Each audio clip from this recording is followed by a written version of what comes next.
Assalamualaikum warahmatullahi wabarakatuh. Mari sama-sama kita mengadakan pertemuan pada malam ini seperti biasa kita memanjatkan doa kepada Allah Subhanahu wa taala. Bermohon mudah-mudahan Allah tetapkan iman yang ada di dalam hati kita. Mudah-mudahan Allah memberkati umur yang diberikan kepada kita. Dan mudah-mudahan Allah memberkati juga ilmu yang dianugerahkan kepada kita semua, menjadi ilmu yang membawa kita menjadi hamba-Nya yang mentaati perintah-perintah. Ilmu yang menjadi benteng menghalang kita daripada melakukan perkara yang mendatangkan kemurkaan. Ilmu yang menjadi pelita menerangi perjalanan hidup kita sementara waktu di atas muka bumi Allah ini, yang menjadi pelita menerangi kehidupan kita keseorangan nanti di alam kubur, dan ilmu yang menjadi saksi di hadapan Allah betapa benarnya iman yang ada di dalam hati kita ini. Mudah-mudahan dengan itu kita mendapat perlindungan, keselamatan, pertolongan daripada Allah Subhanahu wa taala di dunia dan juga di akhirat nanti. Dengan niat doa yang demikian, Al-Fatihah. A'udzubillahi minasyaitonir rajim. Bismillahirrahmanirrahim. Alhamdulillahi rabbil alamin. Ar-Rahmanir Rahim. Maliki yaumiddin. Iyyaka na'budu wa iyyaka nasta'in. Ihdinas siratal mustaqim. Siratal ladzina an'amta 'alaihim ghairil maghdubi 'alaihim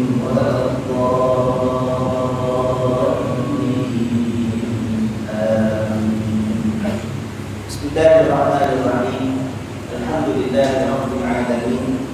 Wassalatu wassalamu ala sayyidina Muhammadin asyrafil anbiya'i wal mursalin wa ala alihi wa ashabihi wa tabi'ihim bi ihsanin ila yaumil.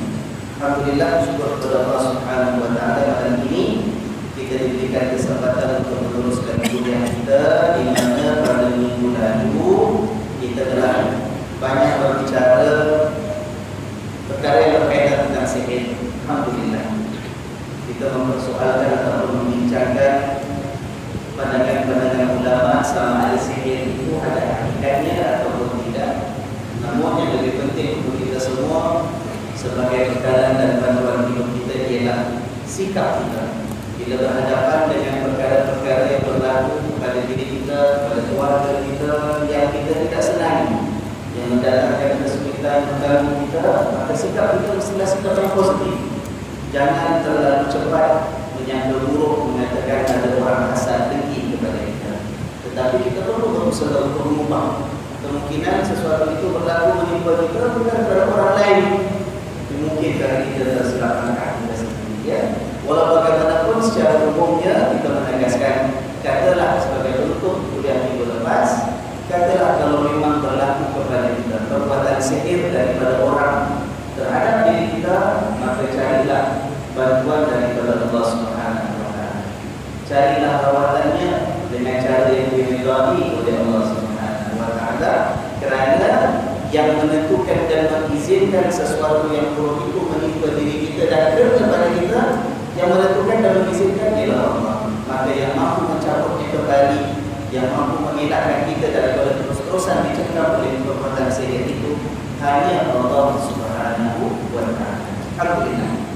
Hari ini kita akan sambung dengan kisah seterusnya, kisah mengenai Nabi Musa alaihissalam. Ya kan? Kemarin kita dah baca sampai ayat 122, betul? Betul. Kisah di mana tukang-tukang sihir Fir'aun akhirnya beriman kepada Allah Subhanahu wa taala. Mereka mengatakan dalam ayat 121, qalu amanna bi rabbil alamin. Tukang-tukang sihir itu mengatakan kami berimanlah kepada Allah Tuhan sekalian alam, Rabbi Musa wa Harun, yaitu Tuhan Nabi Musa dan juga Tuhan Nabi Harun. Baik. Sekarang insya-Allah kita lihat yang berikutnya ayat 123. InsyaAllah kalau dapat malam ini 123, 124, 125, 126. Jadi ayat-ayat ini terlebih dahulu ya. Surah Al-A'raf juz yang ke-9 ayat 1, 2, 3 bermula dengan kalimat qala Fir'aun. Baik? Ya. A'udzu billahi minasy syaithanir rajim.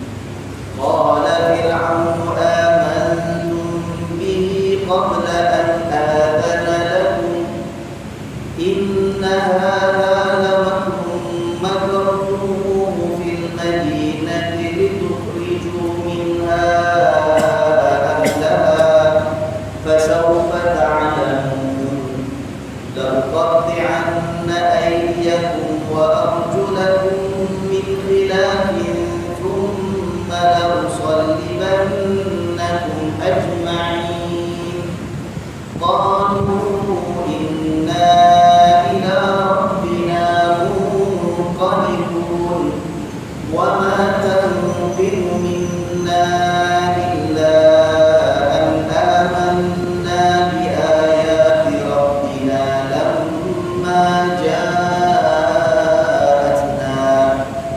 rabbana afrigh 'alaina sabran rabbana afrigh 'alaina sabran wa tawaffana muslimin. Shadaqallahul 'azim. Yang bermaksud qala Fir'aun, berkatalah si Fir'aun, amantu bihi, kamu ini semua beriman dengan dia. Kamu ini semua beriman dengan dia. Kamu siapa dia? Ayat ini. Orang ini kamu ini semua beriman dengan dia. Dia siapa? Nabi Musa alaihissalam. Ya. Qabla, sebelum al-adana lakum, sebelum aku izinkan kamu semua untuk melakukan ini. Maknanya apabila ahli sihir semuanya mengaku beriman kepada Tuhan Nabi Musa alaihissalam, Fir'aun menghentikan mereka, mempersoalkan, "Hei kamu wahai ahli sihir kalian, berani kamu beriman dengan dia terlebih dahulu, sedangkan belum minta izin dengan aku pun." Apa? Ini raja, sultan besar, agung, yang mengupah mereka, yang menjanjikan kalau mereka berjaya mengalahkan Nabi Musa kan ada dapat hadiah yang besar, ya kan? Bila dah kalah senang-senang pula nak ikut beriman dengan Musa, tak tanya dulu, tak minta izin dengan kereta dulu, dari kerana itu kan marah pula.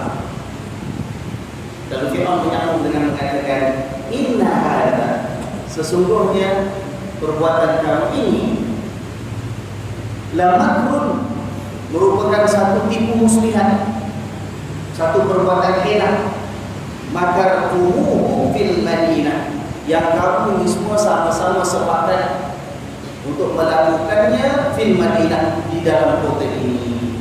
Jadi Fir'aun sekarang ini lantaran geram dan marahnya Sultan Fir'aun mengatakan, yang kamu ini sekarang tunjukkan kamu mengaku dah beriman, ini semua tipu daya kamu.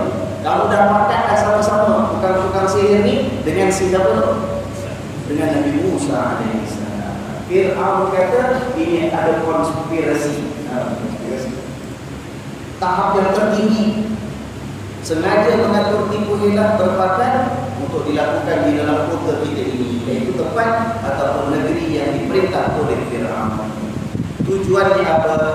Litukhriju minha ahlaha, dengan tujuan kamu ini semua lakukan yang demikian kerana kamu nak mengeluarkan daripada kota ini penduduk-penduduk asalnya. Jadi kan itu kan negara yang diduduki oleh orang-orang Mesir dengan raja mereka Fir'aun. Kita kata Bani Israel ini orang yang datang dari tempat lain, kan? Kepada kisah Nabi Yusuf kembali saya terangkan yang dari luar. Lalu datang apabila Nabi Yusuf itu setelah menjadi menteri yang menjaga perbendaharaan negara, lalu daripada situlah Bani Israel membiak berkembang, mereka hidup di Mesir, tetapi akhirnya dikabulkan oleh Fir'aun.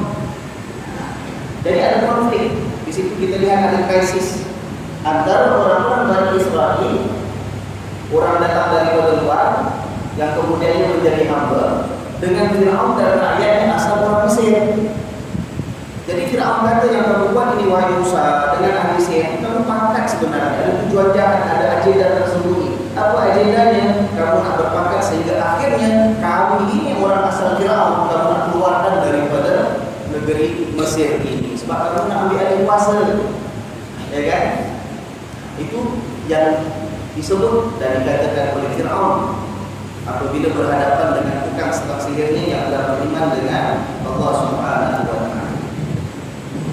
Fasawfa ta'lamun, maka kamu akan dapat mengetahui nanti. Maknanya apa? Kamu lihatlah nanti, kamu akan tahu apa yang akan aku lakukan kepada kamu. Sambungan ayat 124.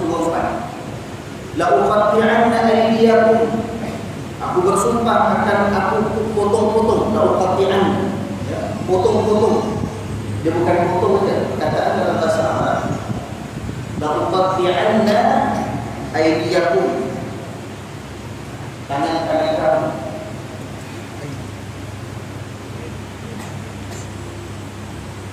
Fir'aun kata dalam surat Al-An'am bersama Aidiyah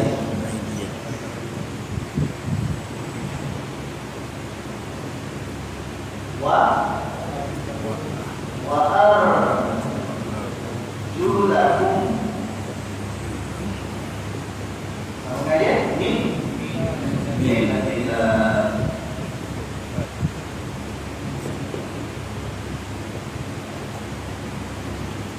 la adalah maknanya sumpah, aku bersumpah. Fir'aun sumpah dengan siapa? Kita tak tahu. Kalau orang beriman bersumpah dengan nama Allah, ya, dengan kebesaran Allah, dengan keagungan Allah. Fir'aun tetap bersumpah, tak tahu dia sumpah dengan siapa. Pokoknya ini menunjukkan Fir'aun itu sungguh-sungguh akan melakukan hukuman. Bukan bi'anna.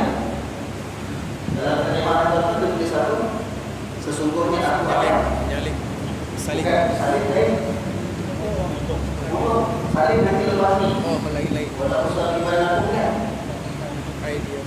Nah, itu kalau memotong, betul. Ada kata lain kan?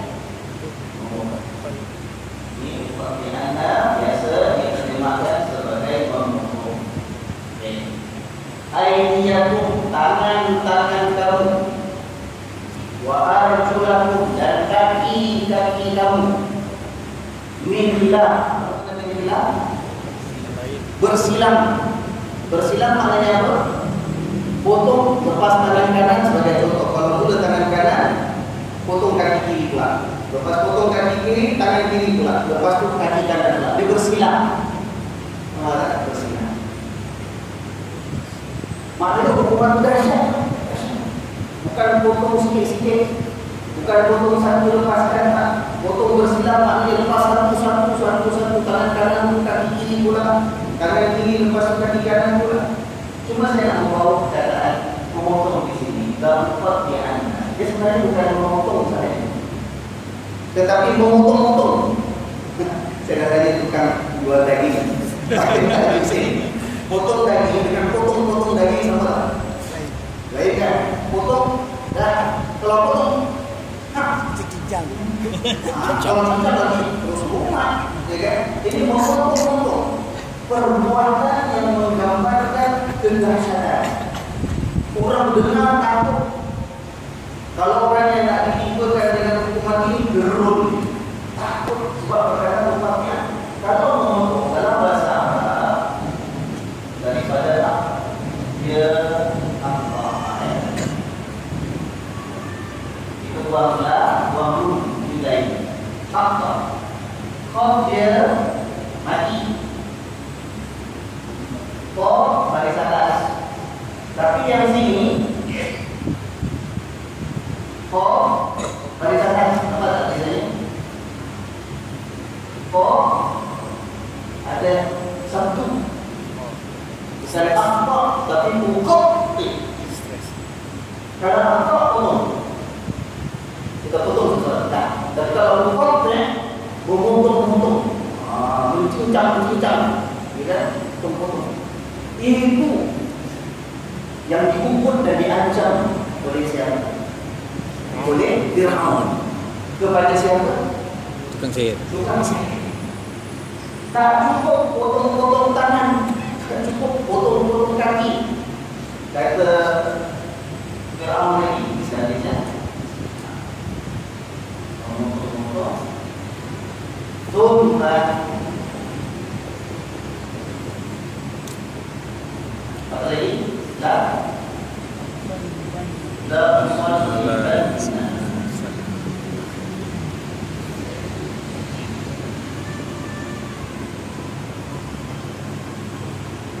Atau dalam suami kata aku dan pasti aku sumpah akan aku salib kamu. Di mana? Aku sambung aja. Tapi yang tak saliban aku ajma'in. Itu juga. Illa itu kalau saliban aku ajma'in. Kalau ajma'in semua. Ada orang ajma'in sini. Ajma'in itu mana semua? Semua sekali.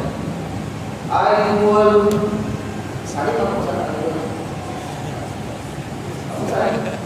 I will crucify you all of you ajma'in. Semua sekali. Itu maknanya. Kalau ada satu orang namanya ajma'in, namanya semua sekali. Okey, laporan dulu ya, letak nama anak. Harapan dia ialah saya nak letak anak saya namanya yang soleh aja. Kalau letak nama dia yang bertakwa aja. Saya nak semua baiklah, semua kebaikan kepada dia. Dan nama aku dah letak pakai. Saya nak semua yang baik ajma'in sekali. Semua kita sangat baik. Mungkin nanti tujuan orang tua itu tak nama ajma'in. Padahal dari segi bahasa tak kena ya, satu orang dia ajma'in itu kalau semua orang ramai, ya. Tapi mungkin satu orang anak dia nak anak dia punya sifat bagaikan semua orang yang baik-baik berlaku ada pada anak. Kita tak nama ajma'in. Boleh? Betul kan itu memang niat bapaknya dan baik kan? Fir'aun ancam ini, sumpah, bukan cakap main-main, sungguh-sungguh. Beta akan potong-potong kerat-kerat tangan-tangan kamu semua dan juga kaki-kaki kamu itu berselang-seling. Dan kemudiannya, beta bersumpah, beta akan salib kalian semua. Salib maknanya apa? Gantung ke atas tiang, ke atas pokok untuk menjadi pengajaran dan peringatan kepada orang semua. Dan ini satu perkara yang mendatangkan perasaan takut dan getar. Kita bayangkan kalau seorang insan berada di tempat ahli sihir ini, mendengar titah daripada Sultan Fir'aun yang begitu perkasa, berkuasa, gagah, digeruni, diancam dengan hukuman yang seperti itu. Kalau orang biasa catat kalau mungkin kita habis cair, luntur dah keimanan kita. Ya. Bukan setakat terus dipancung mati habis itu tak. Terus salib lagi. Allah, ya kan? Tapi kita lihat apa jawapan ahli sihir ini. Ayat 125. Qalu, mereka mengatakan, inna, sesungguhnya kami ini semua. Kami ini siapa? Ahli sihir. Ila rabbina, kepada Tuhan kami, munqalibun. Nah, dalam terjemahan itu munqalibun apa? Sesungguhnya kami ini semua akan kembali kepada Tuhan kami. Masya-Allah. Ya, dia bahasa Quran.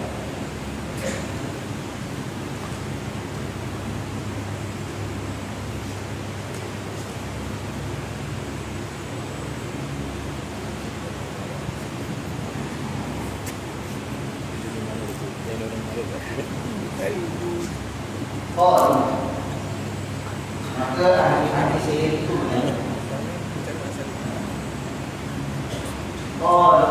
mereka mengatakan inna sesungguhnya kami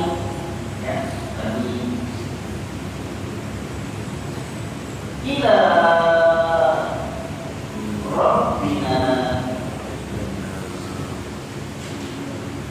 kepada Tuhan kami, kepada Tuhan kami munqalibun.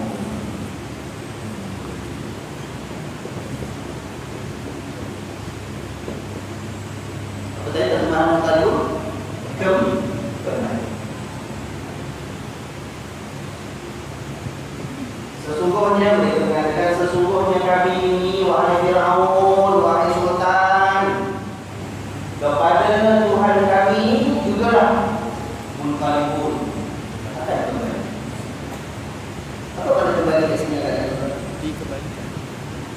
Apa maksud kembali ke sini?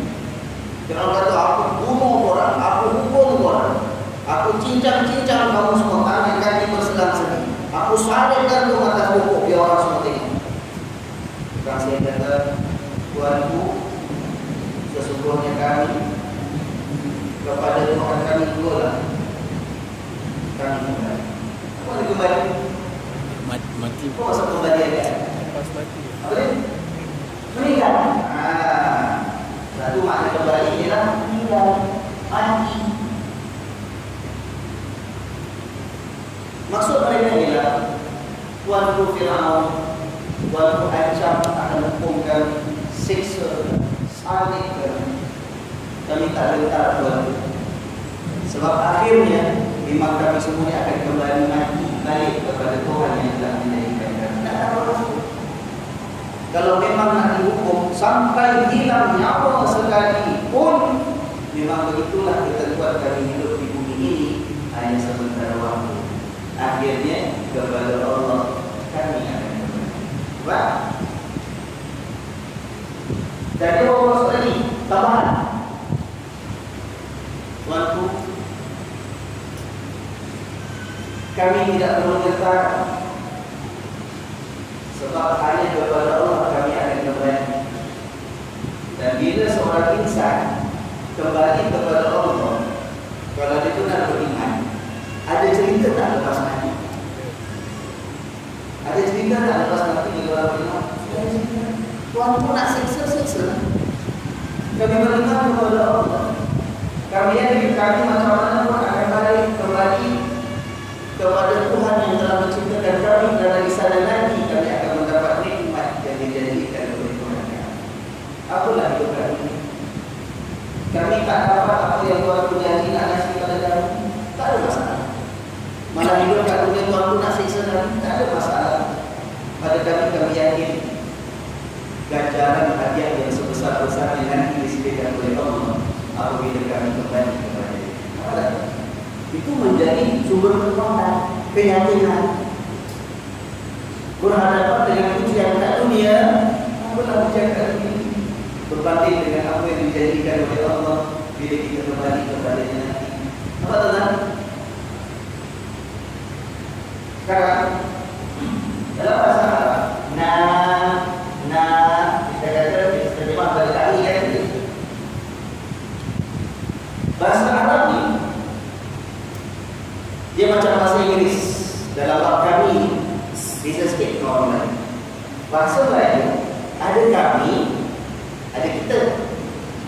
Sekarang ada kami, ada kita. Tapi bahasa Inggeris we, us. Kami ke kita ke we. Bahasa Arab begitu, dia nak. Dia boleh makna kami, boleh makna kita. Tadi kita kata kami kan, terjemahan ini. Cuba tuan-tuan tukar kepada perkataan kita.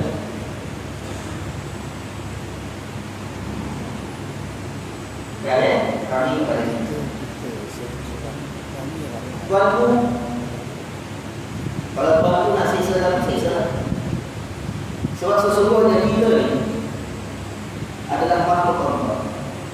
Dan sesungguhnya kita ini akhirnya akan kembali pun kepada Tuhan kita. Ada beza tak kita dengan kami?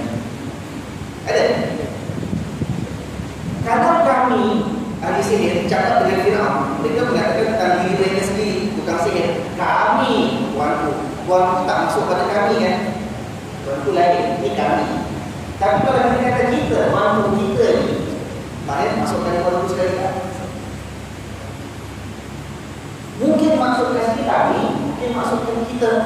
Dan kita pun boleh juga tuanku nak hukum kami hukum. Tapi ingat, kita ni semua milik Allah. Sampai masanya kita ni sama-sama akan balik kepada Allah. Dan kalau kita balik pada Allah, tuanku balik pada Allah, yang kami ni pun balik pada Allah. Kita ni kalau semua balik pada Allah, habis cerita tak? Tuanku berlaku zalim pada diri kami, siksa kami di dunia hanya semata-mata kami beriman kepada Allah. Tuanku ingat, tuanku itu akan lepas, akan selamat. Kat dunia nampak zalim macam kami tak selamat, akan tersiksa tuanku. Tapi bila kita nanti kembali kepada Allah, Tuhan kita bersama akan menjalankan keadilan dan balasan yang sempurna.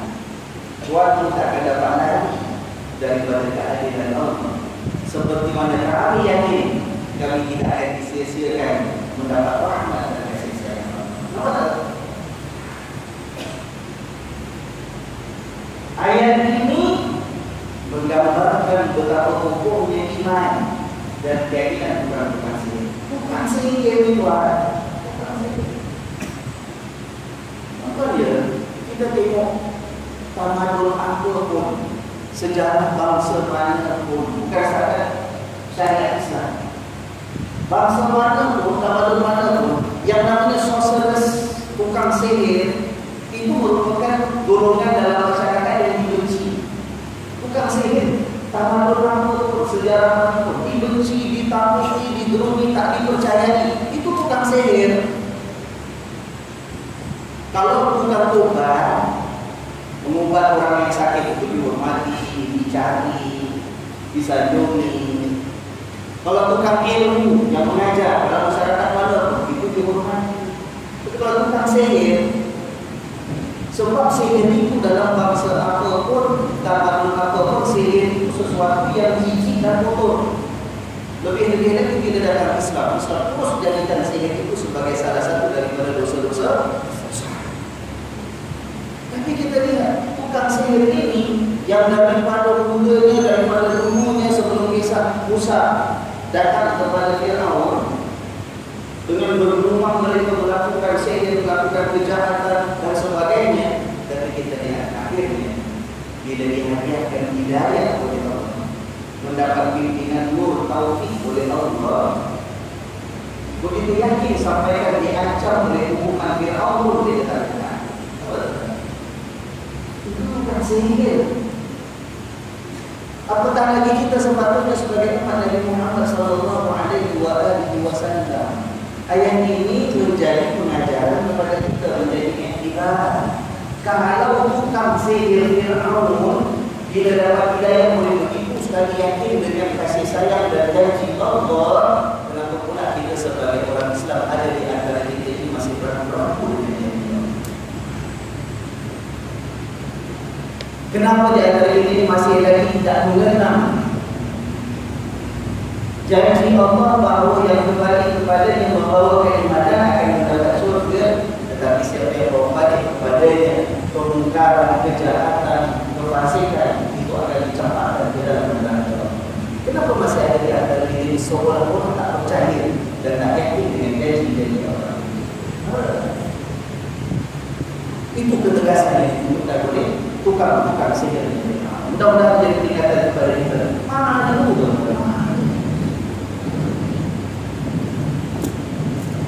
Kalau yang sejarah hidup yang begitu kotor dan jahat penuh dengan kegelapan, tidak dapat hadiah iman, cukup dihargai dan cukup mempertahankan iman. Kenapa kita yang hidup kita sebelum tak adalah sejahat Firaun, tak adalah insyaAllah dalam hidup ini sebelum ini tak adalah sejahat tukang-tukang sihir Firaun. Jadi kenapa kita masih tidak sungguh-sungguh dalam mempertahankan iman kita kepada Allah Subhanahu wa Ta'ala? Baik. Kemudian sambungannya ayat 126. Wa ma tanqimu minna, dan engkau wahai Firaun tidaklah menganggap kami ini salah ataupun tidak menafikan keimanan kami ini illa kecuali semata-mata amanna bi ayati rabbina, kecuali semata-mata kerana kami ini beriman dan yakin dengan tanda-tanda kebenaran Tuhan kami. Maknanya tukang sihir mengatakan, Tuanku, kenapalah Tuanku benci sangat dengan kami, marah sangat dengan kami, anggap kami dah buat salah besar pada Tuanku, padahal kami tak buat salah apa-apa. Yang kami lakukan hanyalah semata-mata kami ini beriman kepada Allah yang telah menunjukkan bukti kebenarannya di hadapan kami melalui mukjizat Nabi Musa, kan? Apakah kerana kami setakat beriman kepada yang benar itu Tuanku sampai menyalahkan kami, menganggap kami patut dihukum dan disiksa? Tak patut Tuanku lakukan demikian terhadap kami. Itu maksud ayat 126 yang kita baca. Wa ma tanqimu minna illa an amanna bi ayati rabbina. Tuanku itu hanya menyalahkan kami semata-mata kerana kami beriman dengan tanda-tanda kebenaran Tuhan kami lamma ja'alna, apabila tanda-tanda itu telah datang di hadapan kami. Rabbana, ya Tuhan kami. Lepas bercakap dengan Firaun, lepas mempersoalkan tindakan Firaun, mereka tak ada tempat lain nak mengadu dan meminta pertolongan, melainkan hanya kepada Allah. Sebab itu mereka berdoa, Rabbana, ya Tuhan kami, afriq alaina, anugerahkanlah, kurniakanlah, curahkanlah ke atas kami sabran, kesabaran, wa tawaffana muslimin, dan matikanlah kami ini ya Allah, ya Tuhan kami, matikanlah kami ini sebagai hamba-hamba yang menyerahkan muslimin, ya Allah. Tapi berserah hanya kepada begitu kami dihukum dan diancam siksaan oleh Firaun, terserah kepada Tuhan. Kalau kau nak selamatkan kami, lindungi kami, kau selamatkanlah, ya Allah. Tapi kalau kau nak biarkan siksaan itu menimpa dan berlaku ke atas kami, ya Allah, kurniakanlah kami kesabaran dan tetaplah pendirian kami, supaya akhirnya bila kau matikan kami tetap sebagai hamba-hamba yang menyerahkan muslimin. Ketika ada perkataan muslim, muslim satu, muslimin ramai. Apa makna muslim? Orang yang berserah diri.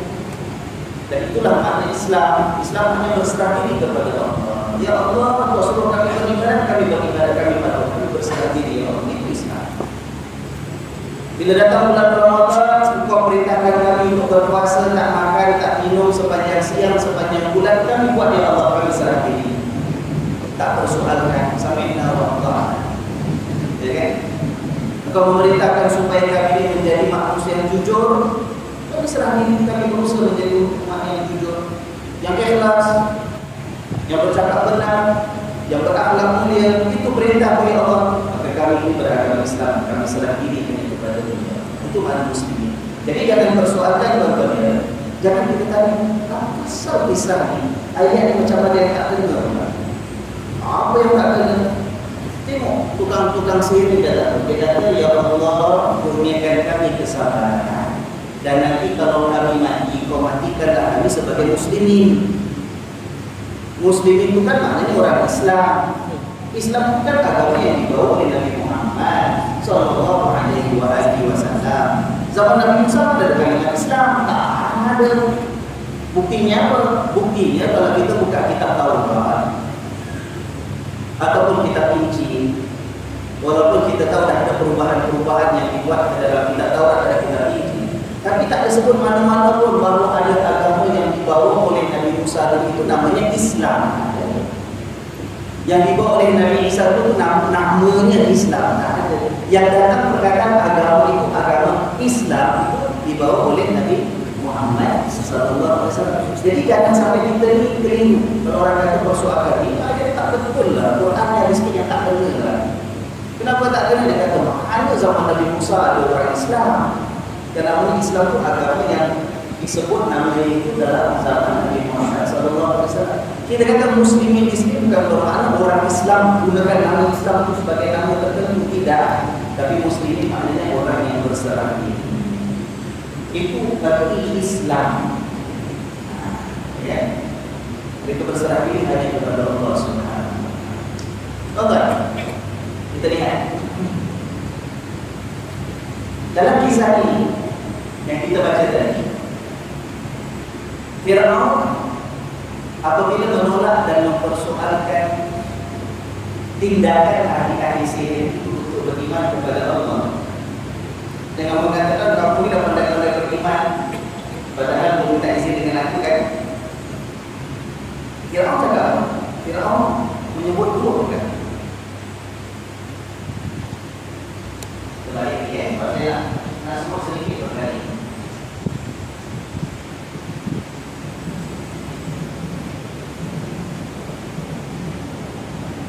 Bila Firaun mempersoalkan kepada tukang sihir beriman dengan Nabi Musa alaihissalam, Firaun kata nombor satu,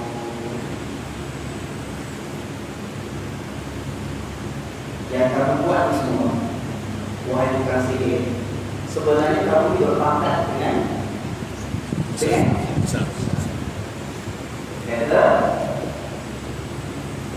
kata tukang sihir berpangkat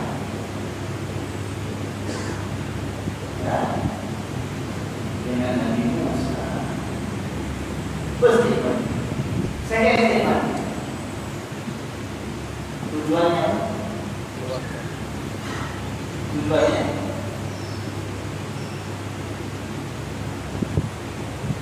keluarkan rakyat Mesir. Apa maksudnya ni? Penduduk asal Mesir mungkin nak keluarkan sebab umumnya nak mereka berpakat untuk gantikan dengan Bani Israel, iaitu yang sama kaum dengan Nabi Musa alaihissalam. Ya, mari kita berdoa daripada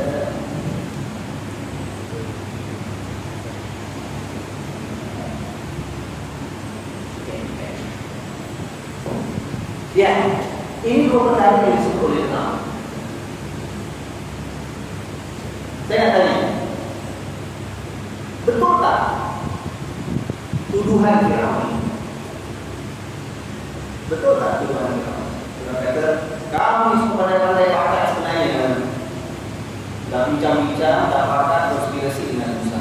Nombor dua, kamu yang tujuannya nak menyebabkan akhirnya nak keluarkan kami orang Mesir daripada negara kami sendiri, daripada tanah air kami sendiri. Adakah betul tak kata-kata Firaun?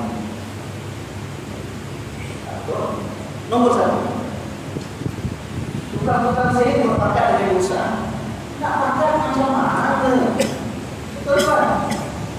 Ini tukang-tukang sihir datang dari mana? Tak bisa kembali.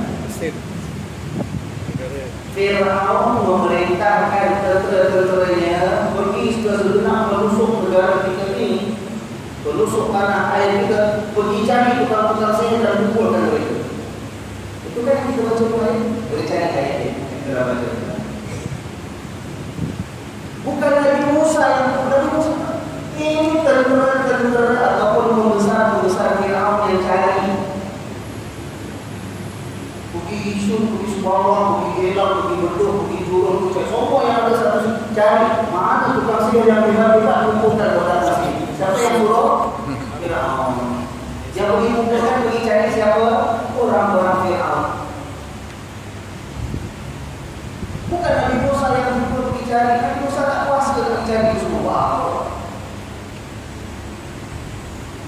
Nombor dua, Bapak kita lihat tukang-tukang sihir ini bila datang, mereka minta syarat apa dengan kita? Tuanku, kami akan buat. Tapi tuanku mesti janji, kalau kami boleh kalahkan si Musa itu, tuanku mesti kasih hadiah. Jadikan kami orang yang rapat dengan tuanku. Betul tak? Kalau tak berpangkat, tukang sihir ini berpangkat dengan sesiapa, agak-agak dia akan berpangkat dengan tuanku ke berpangkat dengan Musa yang lebih untung. Untuk apa nak pangkat dengan Nabi Musa? Orang berpangkat kalau minum rancang dia berpangkat pasal nak dapat untung sesuatu kan, to gain something, nak dapatkan sesuatu, nak memperoleh sesuatu. Kalau pangkat dengan Nabi Musa kuasa pun tak ada, kerajaan pun tak ada, harta pun tak ada. Dia Kita lihat sejarahnya nanti. Ibu kita sempat, mungkin lepas kita yang akan datang. Kita lihat, Bani Israel pun tak percaya dengan Musa. Kita akan lihat, orang-orang Bani Israel sendiri tak percaya dengan Nabi Musa. Banyak soalan. Kalau tentukan sendiri nak dapat untung sesuatu, ada kepentingan, nak berpakat, tak mungkin masuk akal akan berpakat dengan Musa alaihi salam. Kerana Musa tak ada apa-apa. Nak apa nak untung apa? Betul kan? Nomor 3, untuk membuatkan rakyat Mesir. Ini raja sultan digeruni kerajaan-kerajaan yang lain.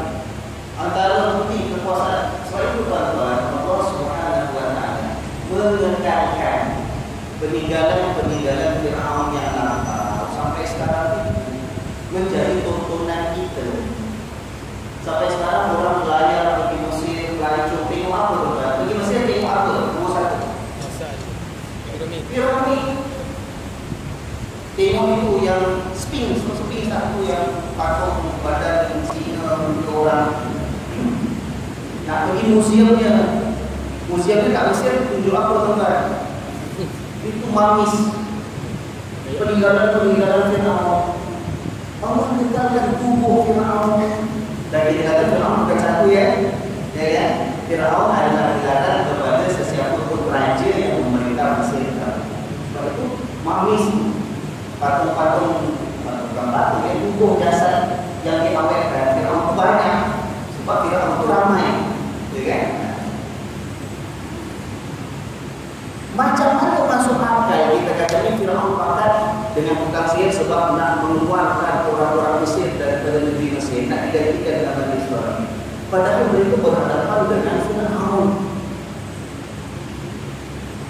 Yang kedua, Bani Israel itu lemah.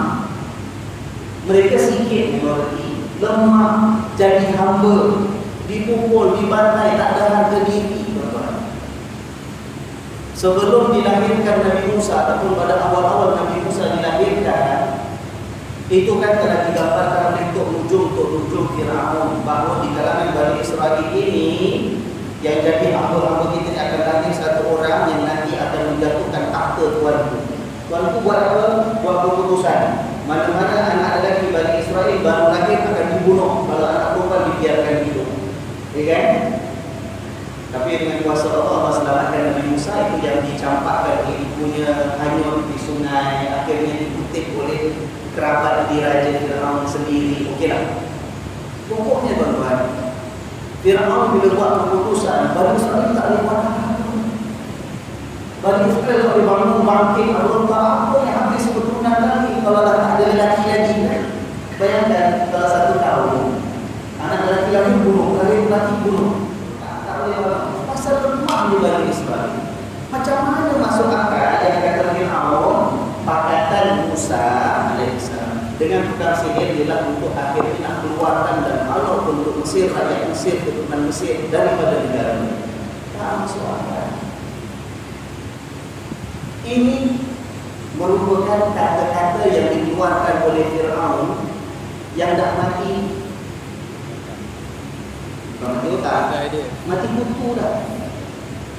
Buntu apa? Tak boleh nak menolak lagi. Tuan-tuan, tukang sihir yang hebat-hebat satu Mesir datang lawan dengan satu orang. Dan pertandingan itu bukan pertandingan 40 hari 40 malam, masuk round pertama, masuk round kedua. Tak, sekali buat dia terus. Dah tak boleh nak menafikan lagi kebenaran yang dibawa oleh Nabi Musa alaihissalam. Dah tak ada hujah lagi. There's no more argument left to be used by Firaun. Dah tak boleh, dah tak ada apa lagi nak guna. Orang dah buntu dah. Bila dah buntu, dah desperate, dah mati buntu, dah tak tahu nak cakap, hujah dia tak betul. Walaupun dia Firaun, walaupun dia raja, walaupun dia sultan, patutnya raja dicakapkan lebih bijak daripada rakyat biasa dan tuan. Bukan educated kalau bandingkan yang lain kan. Tapi kita lihat bagaimana seorang yang dah buntu habis hujah, cakap tak betul kan? Akan bangga dan tak apa nak cakap. menuduh usaha, menuduh melancarkan jabat, menuduh perlu nak keluarkan menghalalkan kita semua rakyat Mesir daripada negara Mesir sendiri, tuan-tuan. And that is the nature of human beings. Itu fitrah manusia. Bila dia tak nak berganjak daripada pendirian dia, padahal dia tahu salah dan dia tak bijak, tak ada apa lagi alasan nak berikan. Memang habis dah alasan. Dia akan cakap buka-buka. Dia akan gunakan alasan yang paling lemah, walaupun dia tahu itu orang tak akan percaya dan tak akan pegang, itulah yang akan digunakan sebagai hujah. Saya sebutkan ini kenapa? Saya nak ajak tuan-tuan, dengan penuh keikhlasan saya mengharapkan umat Islam, umat Nabi Muhammad SAW, kita ini umat yang mewarisi kitab Al-Quran daripada Nabi SAW. Kita ini umat yang mewarisi sunnah dan hadis-hadis Nabi SAW. Kita ini umat Islam yang mewarisi khazanah ilmu yang begitu indah, gemilang, cemerlang daripada ulama yang terdahulu. Tuan-tuan, kita tidak sepatutnya menjadi umat yang putus hujah, yang buntu dalam pemikiran. Sebab kita mewarisi khazanah yang begitu indah dan begitu ampuh. Tetapi apabila kita perhatikan keadaan kita pada hari ini, minta maaf kadang-kadang kita sebagai umat Nabi SAW seolah-olah kita tidak ada spirit dan putusankan dengan pegangan dan kepercayaan agama kita. Sampai kan bila kita ni nampak apa saja hujah yang kita boleh pakai, kita pakai, walaupun hujah itu tak masuk akal kadang-kadang. Apa saja kita nak jadikan sebagai argumen kita, hujah kita untuk pertahankan pendirian kita, kita gunakan, walaupun kadang-kadang dia adalah selemah-lemah hujah yang boleh digunakan. Seolah-olah kita ni macam Fir'aun yang dalam itu ada mati. Contoh ya,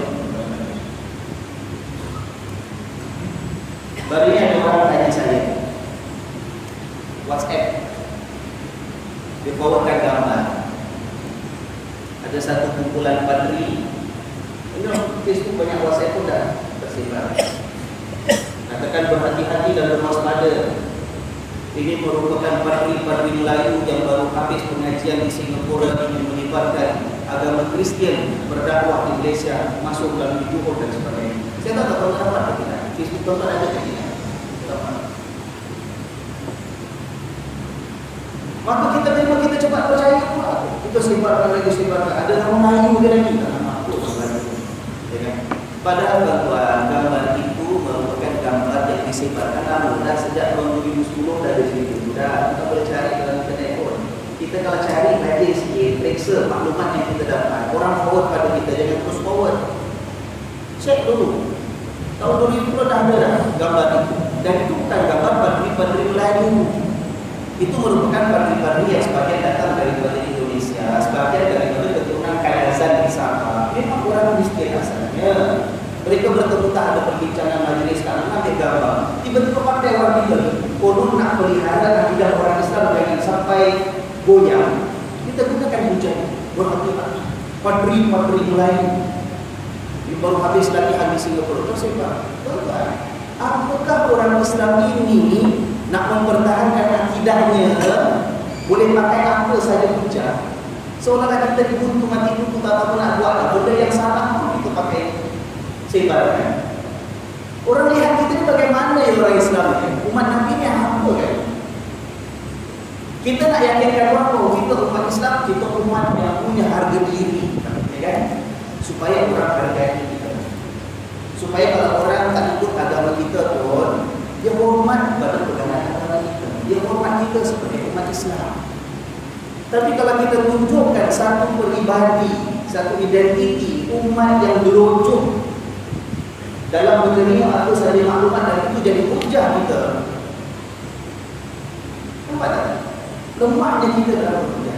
Padahal kita mewarisi Al-Quran. Al-Quran telah menyebut bahawa bila kita terima sesuatu berita, jangan terus percaya. Siasat dulu, periksa dulu, kemungkinan perkara itu tak benar. Bila kita reka, kita jual, terus forwardkan, kita adalah sebahagian daripada penyimpanan kita. Itu contoh. Contoh betul. Kita ini kadang-kadang kita dalam beragama pastinya masing-masing kita belajar dan kita buat pendirian ya. Maka masing-masing ada pegangan kita. Ada pegangan kita. Kita orang Islam ada ikut mazhab ini, ada ikut mazhab itu, ya kan? Ada ikut pegangan ini, ada ikut pegangan itu. Itu kepelbagaian. Daripada zaman dahulu lagi, sejak zaman sahabat-sahabat yang hidup ketika hidup di Rasulullah SAW sudah ada perbezaan-perbezaan pandangan. Tak ada masalah. Tapi kita lihat pada hari ini, dan saya harap kita tidak terus-terusan menjadi umat yang sebenarnya itu. Kita pada hari ini kadang-kadang bila kita nak berpegang dengan sesuatu pegangan, sesuatu pendirian, dengan kita merasakan bahawa orang lain pendiriannya itu tak sama dengan kita, maka dia salah dan kita saja betul. Kita berhujah dengan hujah bagaikan orang yang desperate dan butuh mati. Hujah itu hujah yang paling simplistik. Itu simplistik lah. Hujah yang paling naif, itu yang kita gunakan. Hujah, kata naif bahasa Melayu apa ya? Itu tolong saya. Naif. Lurus betul. Lurus betul. Asal boleh. Contohnya tuan.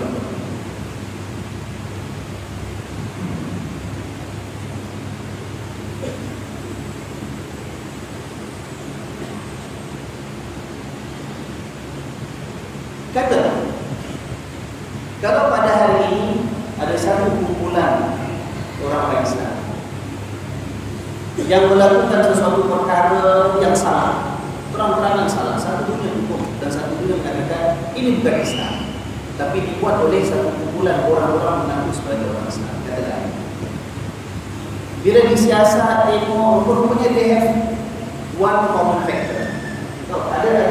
Ada satu ciri yang sama dimiliki oleh orang-orang. Kita tengok antaranya dikatakan, wah mereka ini berpegang dengan beberapa satu pokok ilmuwan dalam Islam.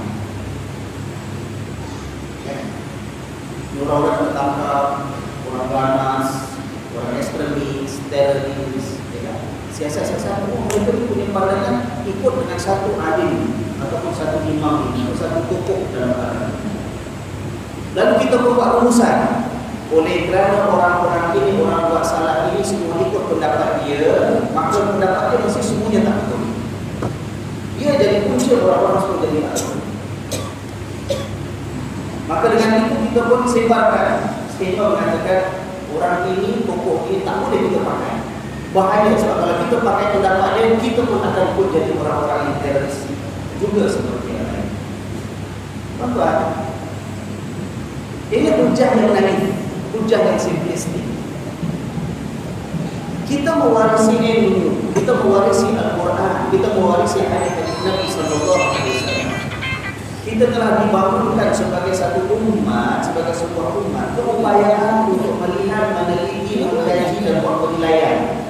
Bahawa dalam bab agama, pegangan agama, kalau ada perbezaan pendapat, kita mesti berlaku adil. Kalau ada seorang itu yang mendapat tak sama dengan kita, jangan terus mengatakan dia salah, kita betul. Kena siasat. Kemungkinan ada pendapat dia satu dua yang tak sama dengan kita tak tepat. Tapi taklah bermakna tak boleh baca langsung pendapat dia. Tak boleh mengatakan dia lah punca orang lain semua jadi sesat. Ini tidak bersifat amanah dalam ilmu. Tapi kita kadang-kadang macam itu. Mungkin orang tak faham maksud saya.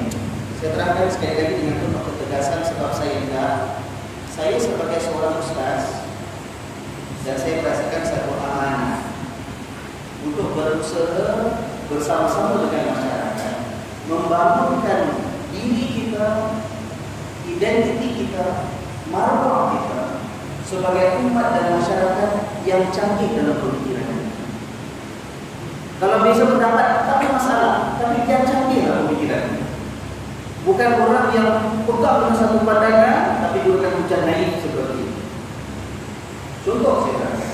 Mungkin ada satu tokoh. Kontroversial saya sebut, saya terangkan. Katalah Imam bin Taimiyah. Imam bin Taimiyah.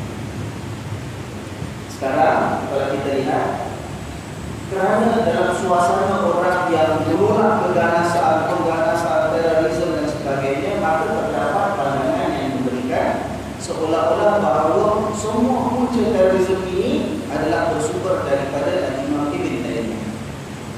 Maka kerana itu Ibn Taymiyah buku-bukunya tak boleh baca, pendapatnya tak boleh pegang, pasal apa nanti semua kita jadi pengganas.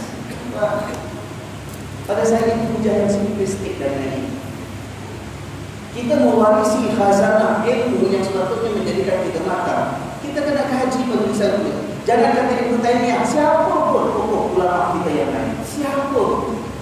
Kalau kita tidak bersetuju dengan pendapat seorang tokoh, bersifat adil. Jangan terus mengatakan pasal dia tak sama dengan kita, pendapat kita tak sama dengan dia. Dia sesat, saya membaca buku dia, semua jadi sesat, semua jadi pengganas. Islam tak mau melihat umatnya jadi umat yang begitu sekali lurus betul dalam hidup.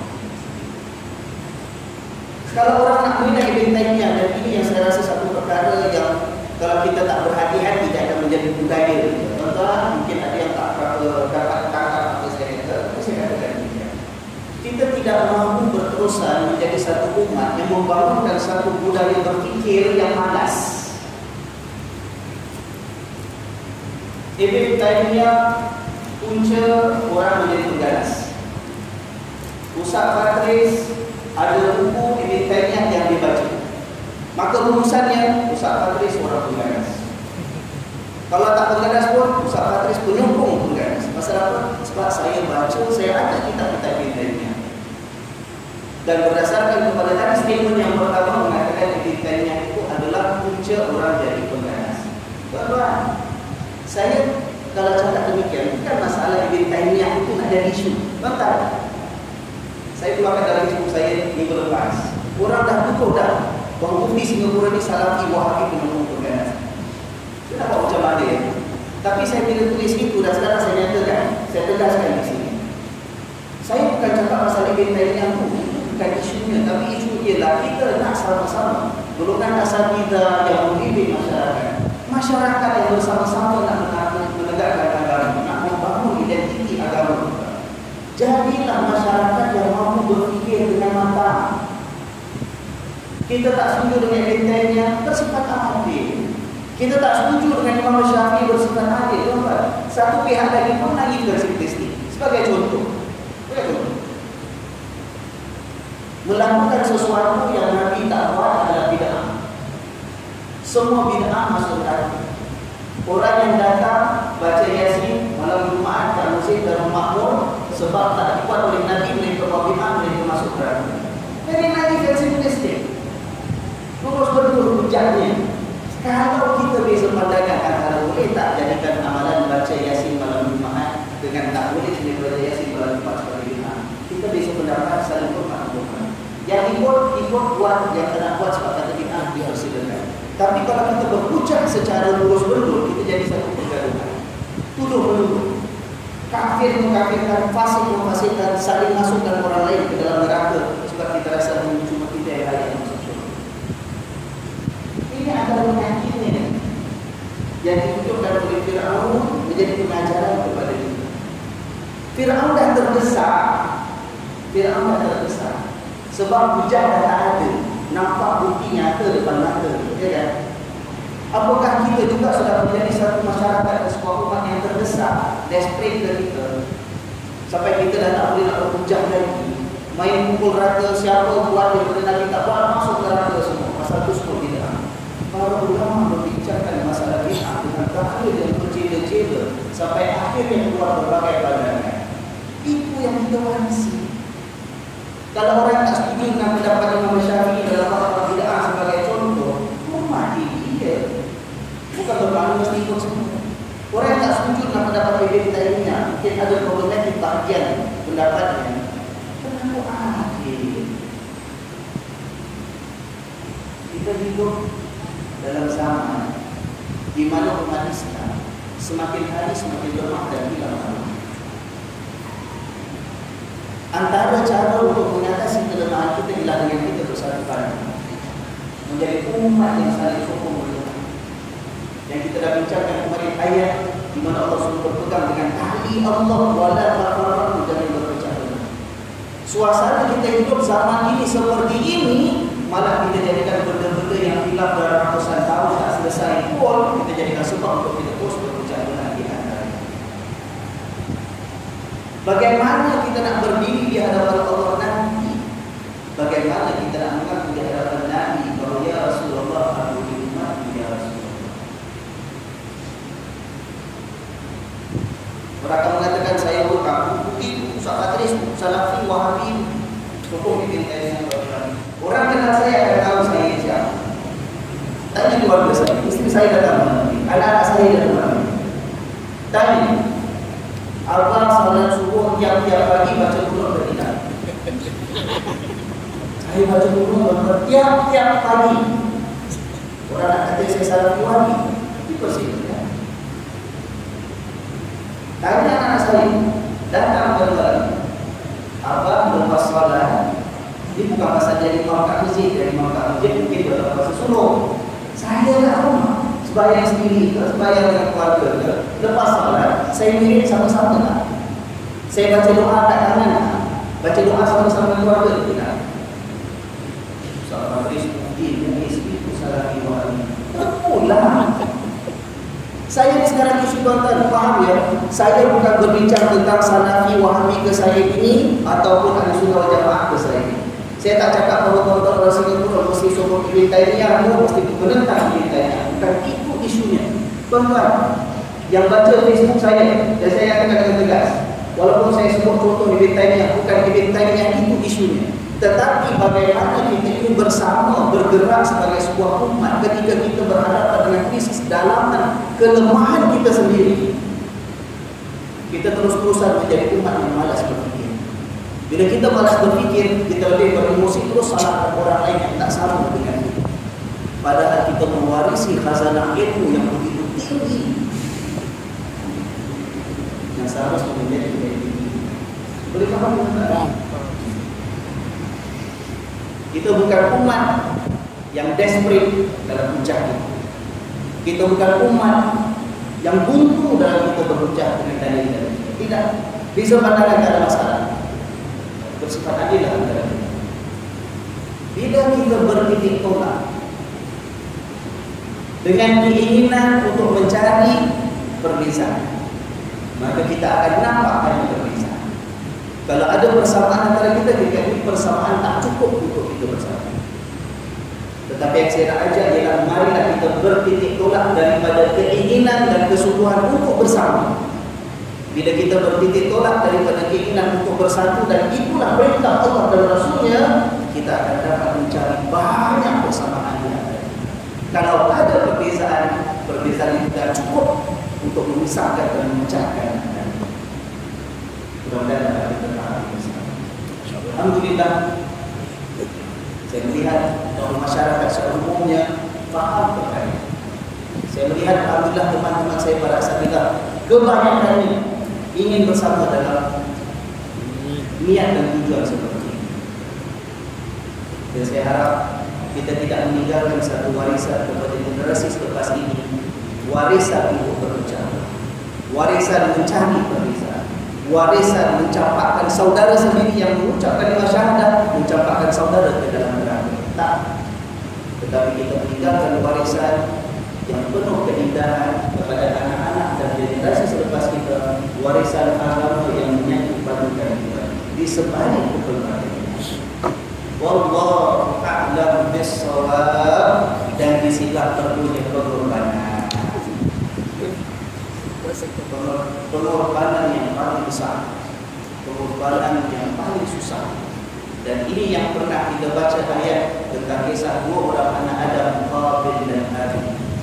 Kisah mereka melakukan kurban sebab nak mengawini wanita yang mereka hajatkan. Kita melihat kurban yang paling besar, yang paling susah ialah untuk mengorbankan keegoan ini. Keegoan ini.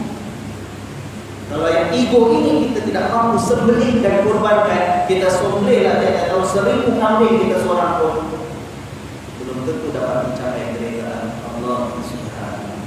Sebab masih lagi bermaharajalela, sifat anania pentingkan Islam. Wah, suasana kita dalam bulan Zulhijjah, murnikan. Lihat di sebalik wajah seorang saudara itu kemesraan dan rahmat Allah. Bukan melihat di sebalik wajah seorang saudara itu kebencian yang memenuhi hati kita. Ya, Sama-sama berhijab, kita akan sambut hari raya haji. Mudah-mudahan mari kita berusaha. Susah, tapi kita mampu.